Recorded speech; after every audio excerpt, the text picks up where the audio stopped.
Você entregou o nome de Deus, no qual vai estar ministrando a palavra de Deus, o coração de Deus para os nossos corações. Vamos estar entregando o nome de Deus, para que Deus me está colocando a palavra, para que Deus me está usando com autoridade. Amém? Oramos. Senhor Deus, maravilhoso, o verdade, o profundo, Senhor, agora está ministrando a tua palavra. Ó Deus, fala comigo, fala comigo, fala a cada coração nesta noite, Senhor. Usando o teu filho, Senhor, mais utilizado, Senhor, com poder, autoridade, Senhor, para estar falando tudo pronto para nós. Fala, Senhor Deus, que ele fez aqui, chama, Senhor, junto a sua voz, o nome de Jesus. Amém? Recebam Deus com as palmas da paz de Deus.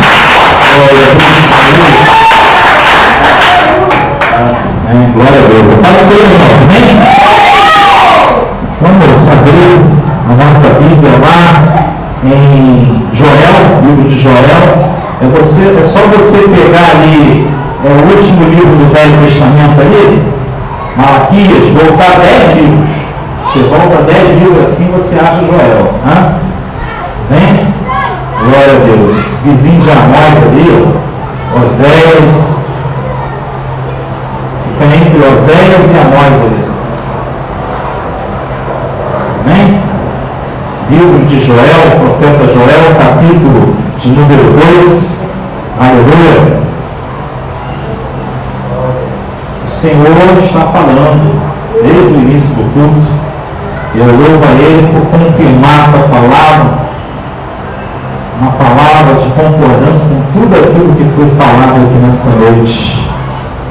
Aleluia. Pode se encontrar e diga amém? Joel capítulo 2, versículo de número 28, o texto colocado nessa passagem é a promessa da efusão do Espírito. Assim se inicia o texto, vou passar ali por dia, os irmãos acompanham silenciosamente. E há de ser que depois derramarei o meu Espírito sobre toda a carne, e vossos filhos e vossas filhas profetizarão, os vossos velhos terão sonhos, os vossos mancebos terão visões. E também sobre os servos e sobre as servas, naqueles dias derramarei o meu Espírito, e mostrarei prodígio no céu e na terra, sangue e fogo e colunas de fogo.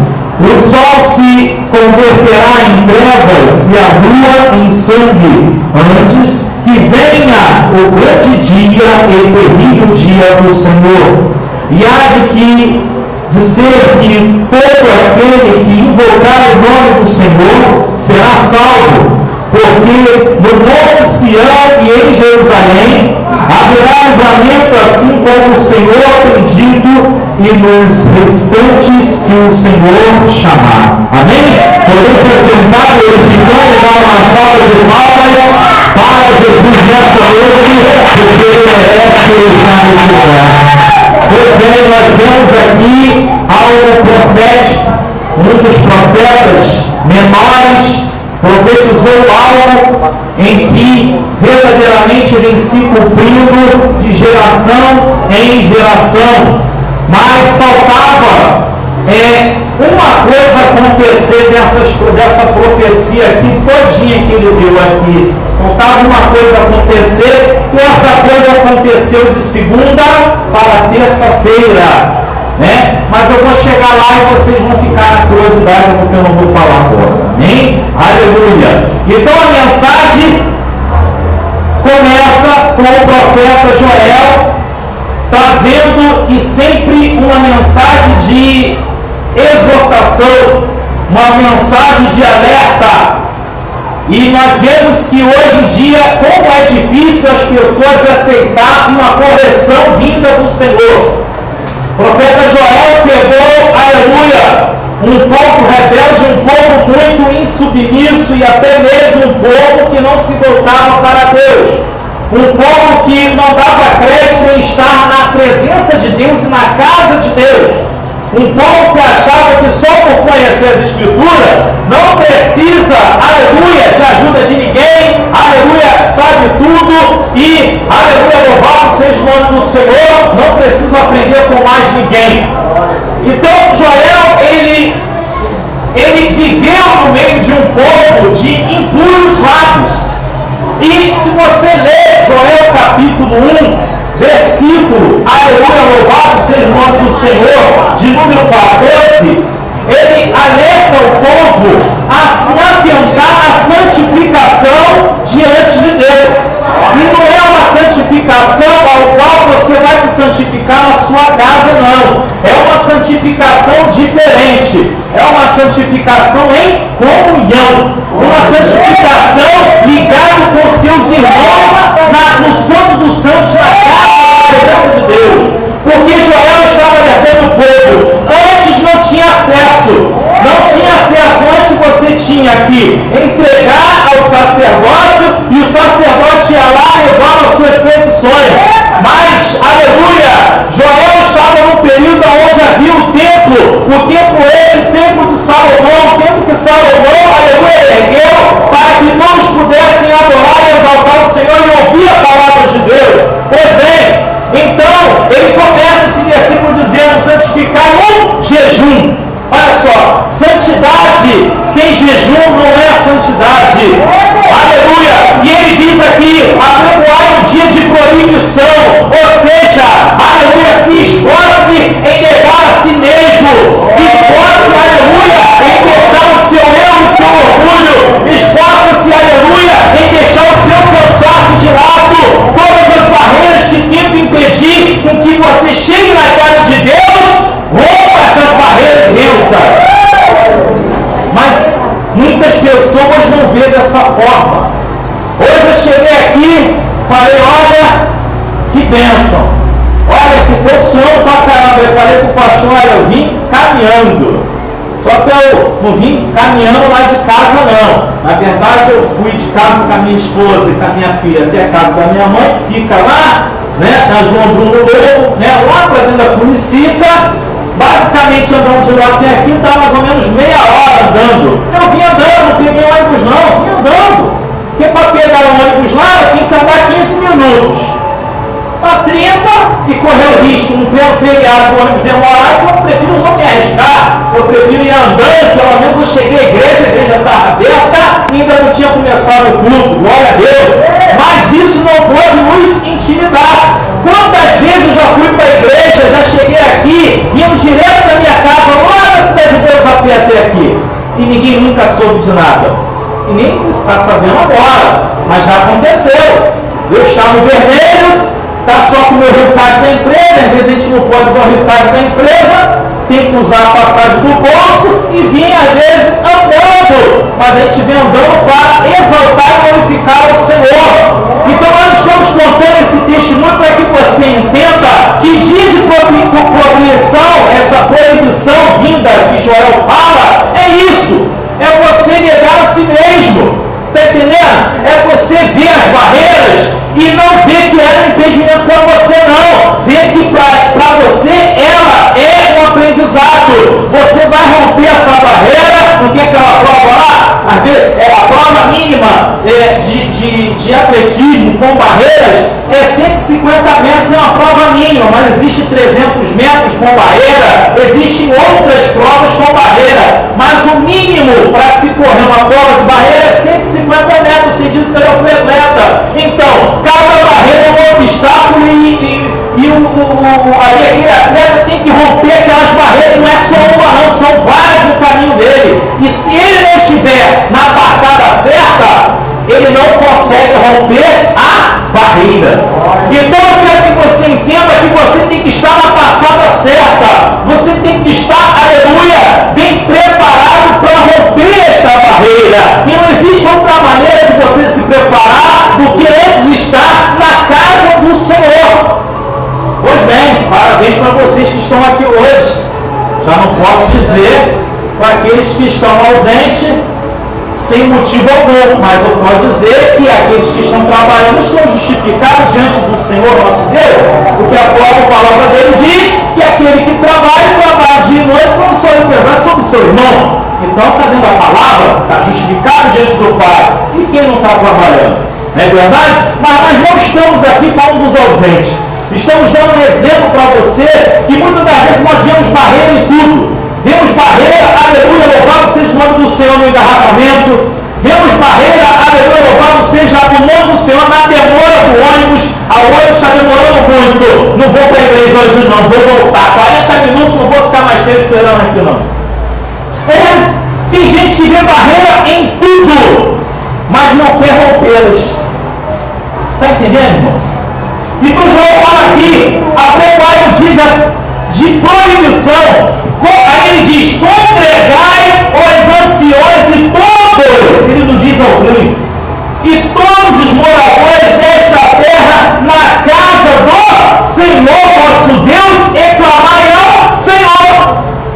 Então quer dizer, você rompe a barreira para chegar na casa do Senhor, não há impedimento, você tem que romper a barreira para estar, e você estando na casa do Senhor, você vai aprender, você vai se santificar, você vai estar em comunhão, aleluia, louvado seja o nome do Senhor, e automaticamente, você na casa do Senhor, você vai clamar. Quantas pessoas às vezes vão para a casa do Senhor e ficam conversando, batendo papo?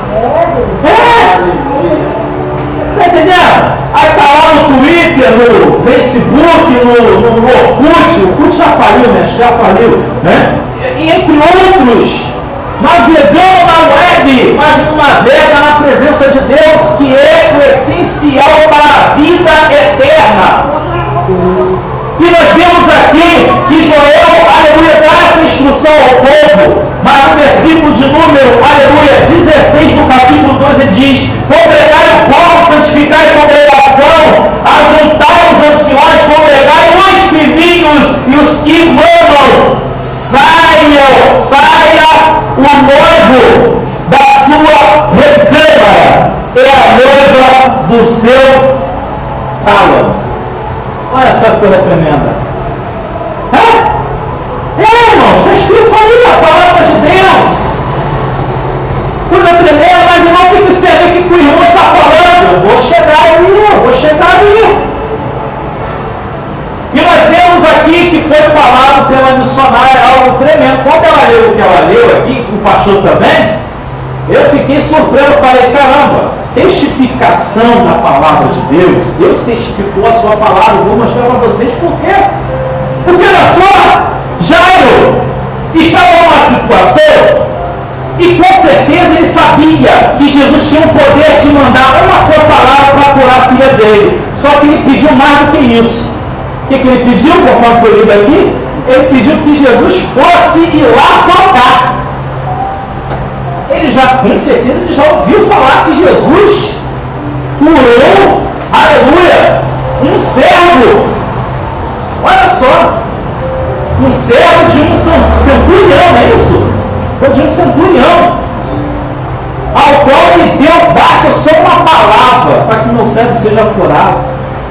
E ele ali imediatamente foi curado. Jesus era conhecido por muitos e por todos. Ninguém pode dizer que não conhecia Jesus naquela época. Todos o conheciam porque ninguém fazia milagres e nunca fez como ele fez, como ele realizou. Eles tinham Jesus como um profeta, mas Jesus era o Messias, o Cristo prometido, aquele que veio, aleluia, para pisar na serpente e desfazer a obra do diabo. E nós vemos aqui claramente que quando o pastor leu essa mensagem, o Senhor me trouxe a existência de algo muito importante. Jairo, em sua condição, pediu que Jesus fosse lá tocar. Mas, no meio do caminho, apareceu aqueles que deveriam estar ajudando, mas estavam trazendo uma má notícia de que a filha dele tinha morrido. O reino de Deus, por um momento, quase foi impedido de chegar a Jairo. Mas se Jairo não toma a atitude de continuar, de ouvir as palavras de Jesus, aquela ressurreição não teria acontecido. A barreira foram aquelas pessoas que foram lá, não era a multidão que era a barreira dele, não. Porque o mais difícil, ele conseguiu levar Jesus para a cara dele, mas no caminho, chegar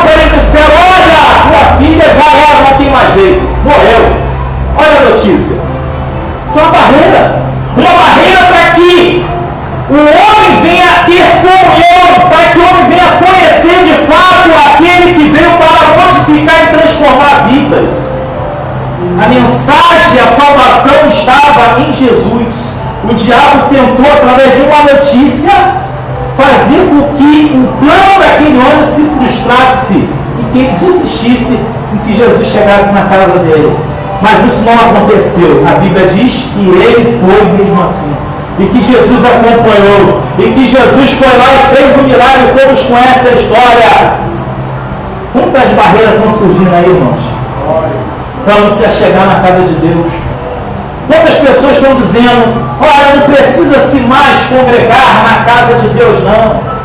Acrescentaram isso na Bíblia, isso nunca existiu. Pessoas que nem estudo têm, quer falar besteira. Um monte de seita aí afora falando que não é necessário congregar. E nós vemos isso na Bíblia toda, que a todo tempo se fala de congregar. Davi, no Salmo 122, alegrei-me quando me disseram: vamos à casa do Senhor. Olha só, onde é a casa do Senhor, irmão? Onde é? E muitos estão perdendo tempo com outras coisas. É o BBB, sabe lá quanto está agora, que eu não sei de nada, nem quero saber quanto está. A Fazenda, tá entendendo? E por aí vai. É Silvio Santos, é especial não sei o quê. Eu vi uma oração hoje eu fiquei bobo, caramba, tem negócio na quinta, eu fiquei pensando, misericórdia. A maioria das igrejas tem culto sexta-feira, gente. Pensa na realidade de um grupo evangélico fazer um evento gospel em plena sexta-feira, só porque é feriado? Por que não faz no sábado? Porque não tem culto em igreja nenhuma. Para que as pessoas se dispersem e vá buscar coisas onde não devem buscar, e quando se deve buscar na casa do Senhor, o clamor e a exaltação, o louvor na casa do Senhor. Não existe outro lugar, e o diabo está usando esses meios métodos para que as pessoas se desvirtuem da vontade de Deus. É na casa de Deus. A minha Bíblia, a tua Bíblia diz que Jesus ia sempre orar no templo. Jesus ia buscar a presença. Sabe por quê? Ele mesmo sendo o Senhor e Rei, mesmo sendo aquele, aleluia, que deixou a sua glória por causa de nós e veio aqui nesta terra, ele deu testemunho. Ele não precisava ir no templo orar, mas ele fez para que todos viessem a fazer assim também, para que ninguém tivesse desculpa de dizer: mas Jesus não fez. Mas está na Bíblia dizendo que ele fez, então você é obrigado a fazer.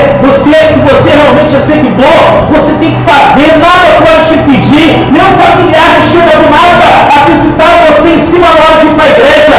Você convida para vir para a igreja. Se quiser vir, amém. Se não quiser, fica aí com a chave, depois eu vou para a casa do meu Senhor. Aleluia. O diabo está usando o método. Irmão, instituição evangélica está botando gratuidade, mas eu ouvi adoração é para Deus. Para Deus o que, irmão? A maioria das igrejas tem culto sexta-feira. Sabe o que isso se chama? O diabo está muito, como o pessoal fala, sapatinho de lã. Sapatinho de lã. Eu não vou hoje dizer sapatinho de lã, que é muito exagero, porque eu não carrego o sapato dele não, mas eu vou dizer uma coisa para vocês. Que ele entra assim, as pessoas sem perceber, ele entra. E é justamente nessas pequenas coisas que ele entra. Não tem nada a ver. Não, eu estou indo para adorar a Deus. Quem vai falar? Vou na cara? Vou lá louvar o Senhor. Advogado fiel, vou na cara. Não vou lá? Vou. Sou fã da Dona Clara. Mas a Extra vai estar lá também. O Ronaldinho também. E eu vou lá. Não tem nada a ver, a mulher de Deus é pastora, eu vou lá também. Mas aí muitos esquecem que tem que ir adorar a Deus na casa de Deus. Se não tem culto na igreja da pessoa, tudo bem, amém. Mas se tem culto, irmão, vai fazer o que em show? Nem se pedir permissão ao pastor, e tem gente que não pede não, vai na marra. Esquece que tem a submissão ao pastor, tudo tem que se falar. Irmãos, não é puxar saco não, desculpa o termo, mas eu vou falar uma realidade para vocês. Muitas pessoas não vêem obediência na questão pastoral. Hebreus, para quem quiser abrir, versículo de número 17, capítulo 13. Obedecei vossos pastores, sujeitai-vos a ele, porque eles velam por vossas almas, aqueles que hão de dar conta delas. Pastor só vai justificar quem é obediente diante de Deus. Ovelha infiel, pastor nenhum vai justificar. A Bíblia está dizendo que ele vai justificar só as obedientes. É por isso que nós ousamos dizer que o alfabeto do cristão é obedecer. Disse Salomão: obedecer é melhor do que o sacrificar. Sacrificar sabe o que? A alma. E quem não obedece, sacrifica a própria alma. Porque a primeira rebelião, e nós vamos falar desse assunto de novo na escola dominical, que há mais visão ainda que Deus me deu sobre. Tem muita coisa que foi colocada, mais informações que não foi falado, que nós vamos falar domingo agora. A primeira rebelião, a mesma tática que o inimigo usou diante de Deus, contra Deus, ele usa até hoje, muitos não perceberam isso. Sabe o que é? O poder de manipulação. É como se fosse hipnose. Já viu como é que é a hipnose? Hipnose? Hipnotiza lá a pessoa, lá igual a hipnose. Aí é que entra a lei do não tem nada a ver. A pessoa fica com as câmeras nos olhos, o inimigo coloca, e a pessoa acha que está fazendo a vontade de Deus e não está. Não fala onde vai, não fala o que vai fazer, não fala porque não veio na igreja, o que aconteceu, né? Fala nada. Não preciso falar nada porque eu sou o dono da verdade, eu sou o dono, acabou e eu não preciso ser submisso a pastor nenhum. Então nada a ver. Enquanto a Bíblia diz que tem que obedecer. E se você tem que obedecer, devemos dar o quê? Prestar obediência. Aí muitos caem nessa contradição. Isso vira, sabe o quê? Rebeldia. E para uma rebelião é um pulo, que é a coisa final que o inimigo fez diante de Deus, no princípio. Foi manipular, enganar, e ao enganar uma terça parte, irmão, nos anjos do céu, ele conseguiu que todos fossem rebeldes, que se rebelassem contra Deus. E ao se rebelar contra Deus, automaticamente eles perderam o direito de ter paz com Deus. Perderam o direito de ser celeste, eterno diante de Deus. Mas eles tiveram a sua sentença, mesmo antes do juízo final ser dado, receberam a sua sentença antecipada de ser lançado no lago que age em fogo e enxofre, que é conhecido como a segunda morte. E todos aqueles, a Bíblia diz todos aqueles, que deram ouvido à besta, que deram ouvido ao falso profeta, que foi enganado pelo diabo, a antiga serpente, o Satanás, aquele que veio para derrubar as nações, esses também serão lançados. Só que a Bíblia não cita nomes, porque não se sabe ainda quem vai e quem não vai. Mas o que importa é quem não vai para lá. Quem não vai para lá está aqui hoje. Quem não vai para lá está trabalhando, está justificado. Quem não vai para lá são os fiéis do Senhor. Aqueles que vão para a casa do Senhor para adorar Ele em sua beleza e sua santidade. Aqueles que adoram o Senhor de coração. E nós vemos aqui que Joel profetizou que o Espírito seria derramado sobre toda a carne. Você vê esta profecia no capítulo 2 de Atos Apóstolos sendo cumprido, em que o Espírito Santo caiu sobre toda a carne. Só que a nossa Bíblia também diz que antes deles serem batizados com o Espírito Santo é fogo. A Bíblia diz que eles estavam reunidos em adoração, em comunhão para com Deus.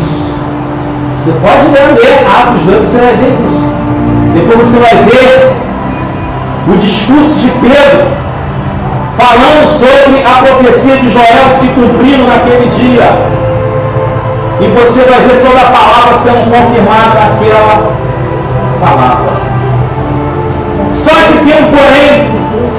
A palavra de Deus para nós aqui terminado chave de ouro. Diz mais adiante: e verá prodígio no céu. Versículo 30. E na terra sangue e fogo e colunas de fumaça. Essa passagem já se cumpriu há muito tempo. Porque vira e mexe, há um sinal no céu.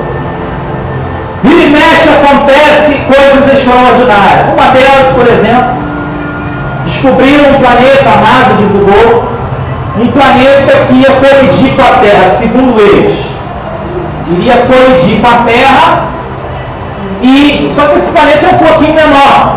Ele ia entrar na atmosfera da Terra e ia destruir muita coisa na Terra. E deram o nome desse planeta. Eles deram o nome lá. O nome desse planeta. A princípio, já a NASA divulgou que esse planeta está vindo na direção da Terra. A NASA. Nós não estamos falando aqui de pessoas cristãs que estão lá na NASA analisando e vendo os acontecimentos do mundo no grande telão, vendo ao vivo e a cores pelos satélites. Não estou dizendo isso. Eu estou dizendo que a NASA, a maioria lá, eu creio que acho que nem cristão deve ter lá no meio, porque é só fera que fica lá. Eu acredito que não deva ter se tiver cristão em algum ou outro, mas a maioria é ímpio. E eles decretaram e viram que eles falaram que é uma estrela, mas depois mudaram de ideia e disseram que é um planeta. Você buscar informações, você vai saber. O Google lá mostra tudo, né? Se isso é verdade ou não. Porém, esse é um sinal ao céu, é um dos sinais. Sinal na Terra, nós vemos aí de montão, maremotos, terremotos, tsunami e por aí vai, né? Fogo, coluna de fogo, isso acontece em muitas guerras e há muitas colunas de fogo. Faixa de gás, então, lá é especialista em detonações e destruição em massa. Mas a Bíblia diz no versículo 31, o sol se escurecerá em trevas. Olha que coisa tremenda. E a lua em sangue. A lua se converteu em sangue pela primeira vez de segunda para terça-feira. E por coincidência, no calendário judaico, diz que, aleluia, é a Páscoa judaica. Foi no dia da Páscoa judaica, não a Páscoa nossa aqui. Páscoa judaica lá, deles lá. O povo judeu. Tá? E nesse dia houve este sinal no céu, em que o mundo pôde ver, parece que de 1 hora da manhã e 20 minutos aproximadamente, até alguns minutos, a lua se alinhou. Isso, especialistas ímpios falando. Alinha o sol, a lua e a terra. Normalmente um eclipse solar, um eclipse lunar, né? Acontece da lua ficar negra, não é isso? Um eclipse comum que nós conhecemos é isso. Mas ficar em sangue nunca aconteceu na história. E pela primeira vez isso aconteceu de segunda-feira dessa semana, tá? Para terça-feira, madrugada precisamente. E depois a mídia divulgou e falou que o mundo viu e tal. Estão dando isso como se não fosse nada.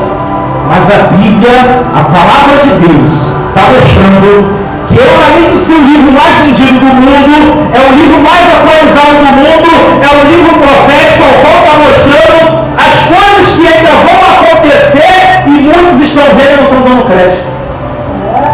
Aí entra a história de Noé que foi lida aqui.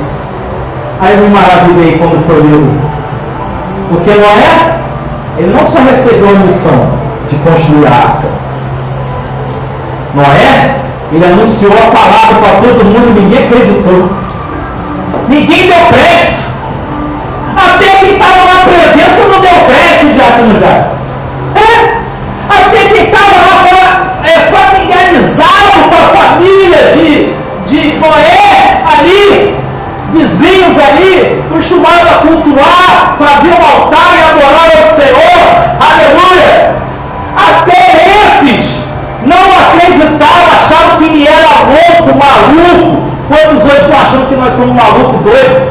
Jesus vai vir numa nuvem, não vai vir na carruagem não, tá, irmão? Vai vir em carruagem nenhuma, ele vai vir em cima da nuvem. Da mesma forma que ele foi, ele vai voltar, diz a palavra do Senhor. Então nós vemos aqui claramente que a palavra de Deus está se cumprindo. Já aconteceu que o sol se escureceu há muito tempo. Grande eclipse, esse foi o solar, foi diferente. E nós falamos aqui do eclipse lunar. Só que o eclipse lunar que nós conhecemos normalmente é a lua preta, vou ficar toda paz. O que aconteceu foi a lua de sangue, da profecia de Joel se cumprindo. E as pessoas não estão dando crédito dentro da própria casa do Senhor. Muitas pessoas estão, entra por aqui e sai por aqui. Aí eu vou ler aonde estão se enquadrando essas pessoas. Abre lá rapidamente a sua Bíblia, você que sabe manejar ela abençoadamente, lá em Pedro. Aleluia, louvado seja o nome do Senhor. Segunda de Pedro, tu pega Apocalipse lá, vai voltando, aí você vê primeira epístola, segunda epístola de João, primeira, né, e tal. Aí Pedro, capítulo 3, versículo 9, quando você vai abrindo, eu vou lendo. O Senhor não retarda a sua promessa, ainda que alguns a tenham por tardia, mas é longânimo para convosco, não